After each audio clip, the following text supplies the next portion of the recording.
Hello, everybody. Well, my name's Kate. I have known Hope. I can't even tell you my first memory of Hope, but we grew up in church together, and we went to middle school together, we went to high school together, we went to college together.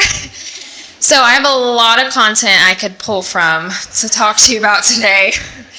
But as I was thinking and thinking, there are three stories that I narrow it down to. Like a good Baptist woman, like the preacher said, 3 points. So I have three stories I'm going to share that will just tell you a little bit more about hope. So the first one I want to share is funny. We actually talked about last night. We grew up going to church together, but we didn't really hang out outside of church. And so the first story I want to share is the first time that we did hang out outside of church. We were probably in 7th or 8th grade, and we decided to have a sleepover.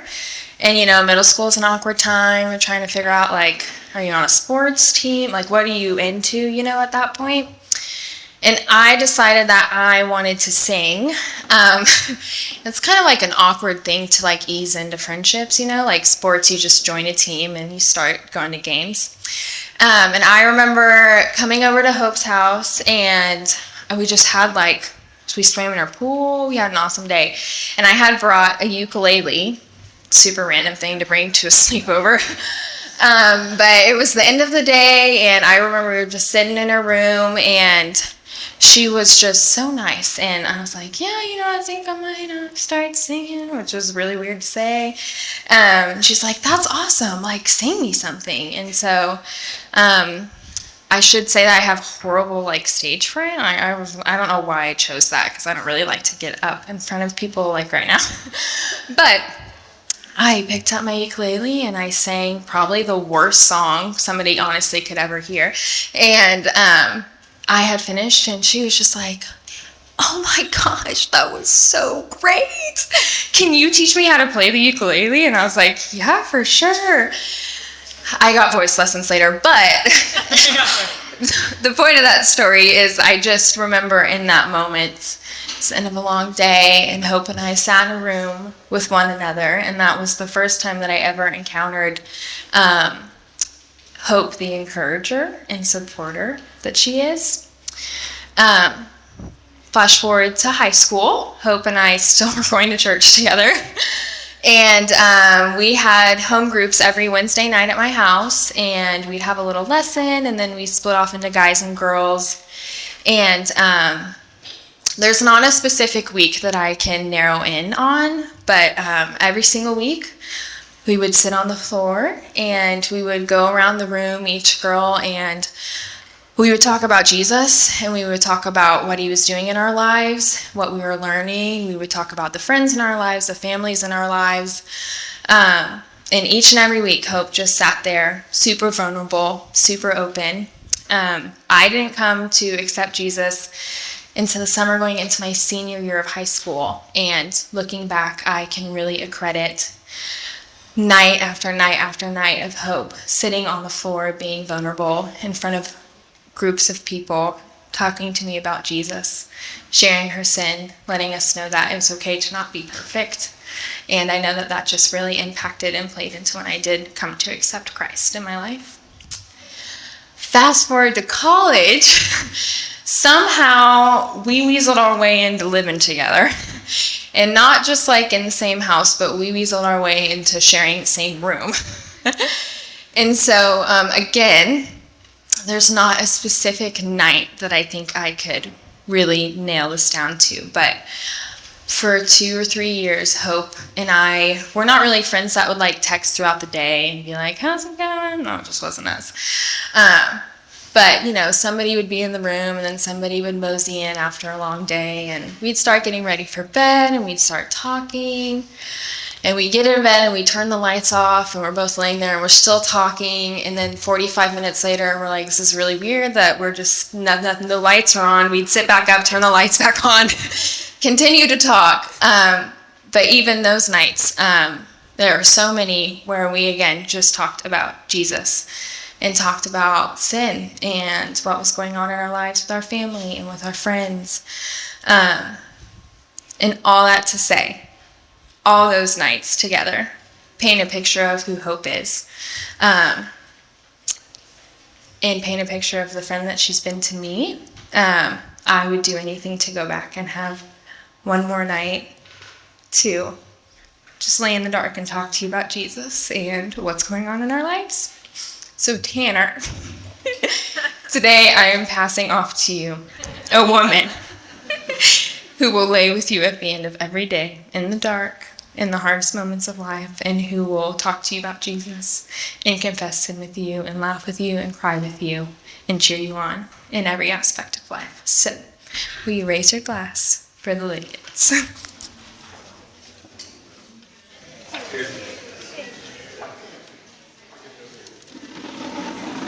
Now we have some word from Bethany Jonathan. That's me. Howdy, everybody. Well, for those of you that know me, you're probably wondering who gave Hammy a microphone again, right? Some of you know, some of you know. For those that don't, you're probably wondering, hey, who is this guy? Well, I'll tell you, I'm Tanner's best buddy from all the way back when it was still culturally relevant that Tanner looks just like Edmund. Think about it. All the way back from when Pokemon Go to the polls was something that we laughed about. Or played Pokemon Go. That was a fun time. We were actually laying in bed together at night, fully clothed. It was a long drive to get to camp. I stayed with the Ligons. When Pokemon Go came out, we popped up to go run around the neighborhood. It's like, shoot, darn, were we 17, 18? We were getting a little old to still be excited about Pokemon, but we still did it, and we ran around in the dark playing Pokemon. Let me get back to my script a little bit. One time I gave a speech for that guy, Jackson. And I didn't write it, and it wasn't that great. But Tanner deserves better than my brother. So I went ahead and wrote just a little bit for you, so I didn't get too off track. Somehow it was off script. But how do we know each other? Well, we went through middle school together, high school together, played football together, went to church together. We worked at camp together for, darn near 4 years as we were campers, we were counselors, we were leadership staff together. We even made a couple of very goofy high school films. That is Tim Templeton. It's our most iconic role. But anyway, the point is, of all the people Tanner's age, so probably not including his parents, I probably know him the best. So Hope, I got some advice for you if you're interested. Okay, sounds good. Well, one thing to know about Tanner is he's more of a lover than a fighter, right? Now, he can tussle a little bit, but he definitely prefers to love. So he's got a huge heart. He can really love, and he really genuinely cares. So if he's ever upset about something, it's probably more because he cares than he's upset. This is off script. For example, we're wondering, what is he going to wear walking out of this building today? Because he didn't talk about it with you. Is he going to wear this outfit? Well, he's got it. It's rented. So, anyway, but he cared. He wanted to know because he thought maybe you'd care. I was like, what's Tanner upset about this about? But he's like, well, I did talk about it with Hope, so I care. He cares, and he loves it. He's got a big heart. So, my final parting advice, I'm almost done, don't worry. Well, as an economist, I could tell you that Tanner, as your spouse, he's the most likely person to murder you. But, as Tanner's best friend, I can tell you that he's the most likely person to fill your life with adventure, of love, and happiness. And he's clearly a man after God's own heart, and he's the best. So, you're really lucky, and I'm really happy for you guys.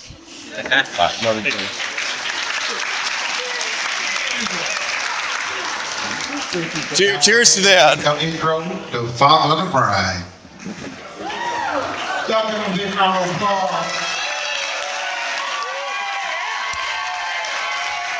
All right, I don't know whose idea it was for me to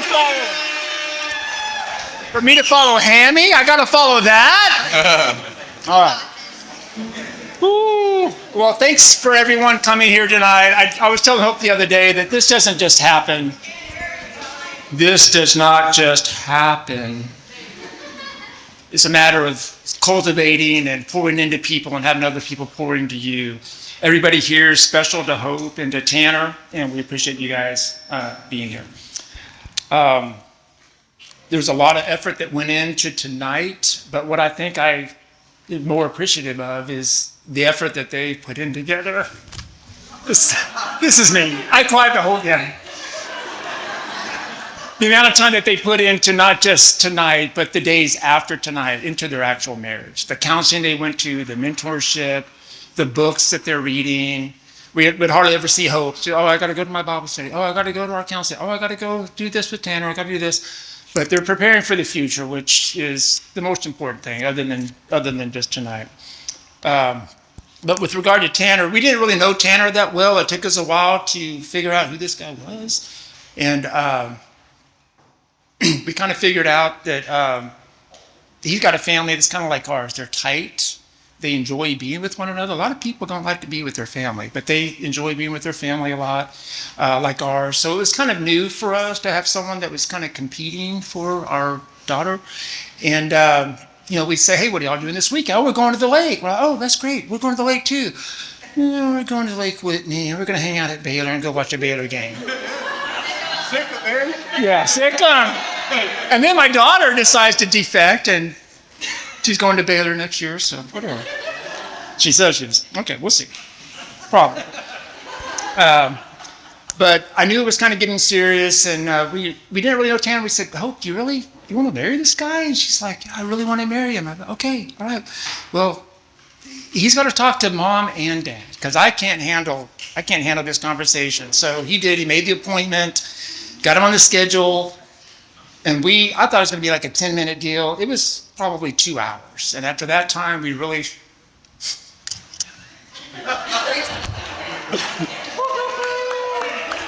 started to understand what Hope saw in Tanner. And he's very intentional.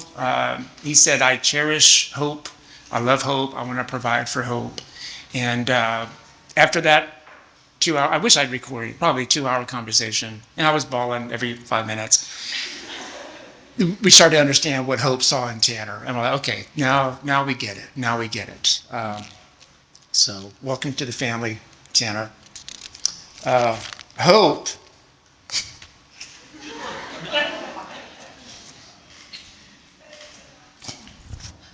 Why do I do this? Hope is so special.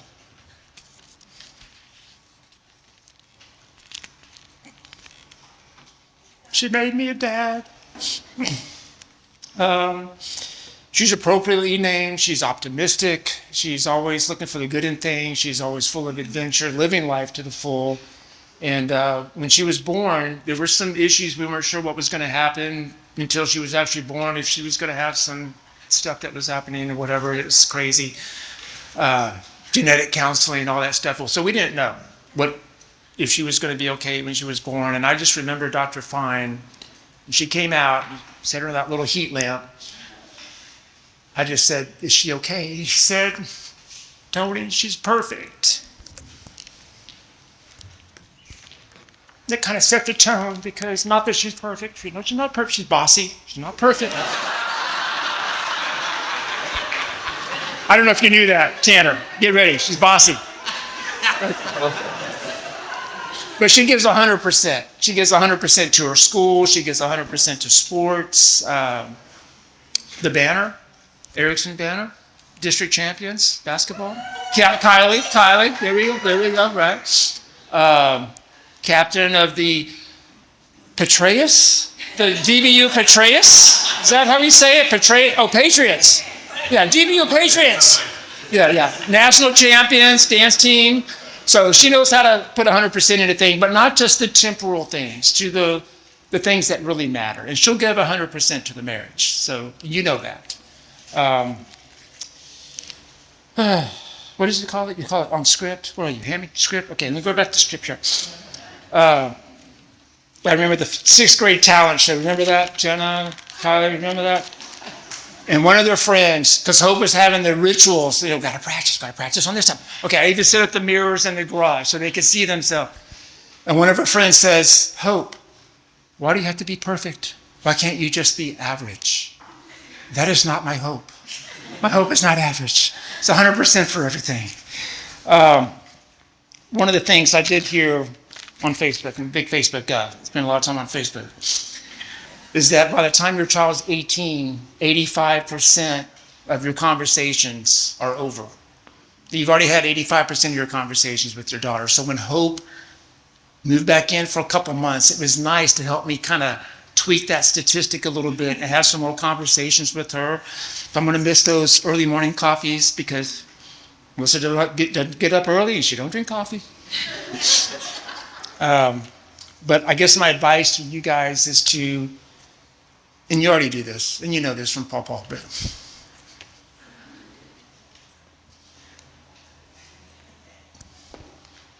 just to appreciate the little things.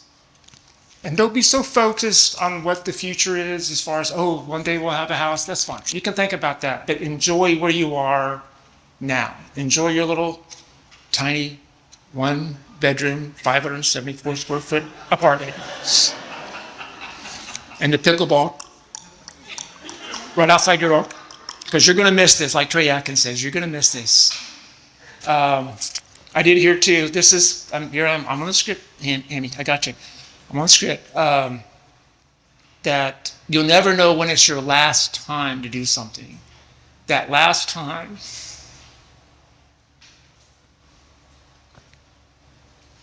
that I carried her up the stairs. Stop it. Or the last time, maybe I read her a book and I closed that book and that was the last time. The last time she sat on my lap. I do have a picture of the last time we were on a swing together and I love it because we would get on the swing. I would be this way, she would be facing me, and we'd go as high as we could. I keep telling them, okay, this time we're going to go all the way around. I don't know if they believe me or not. I done it with all my girls. They really thought, okay, this is it. We're going to do it. We'll go all the way around.